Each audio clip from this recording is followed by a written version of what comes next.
দেখো বন্ধুরা, আজকে বাজার কি এসেছে পাঠিয়েছে। এই যে বেগুন লম্বা লম্বা, এই দেখো কত বড় একটা মোচা পাঠিয়েছে। বাজার তেমন কিছু আসেনি। আলু পাঠিয়েছে, মটর ডাল, মুসুর ডাল, চিনি।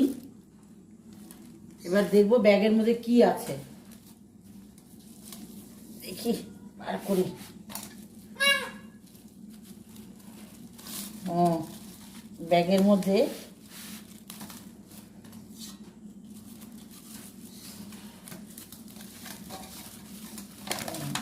চিকেন পাঠিয়েছে। এই দেখো বন্ধুরা, বড় বড় পিস। এই যে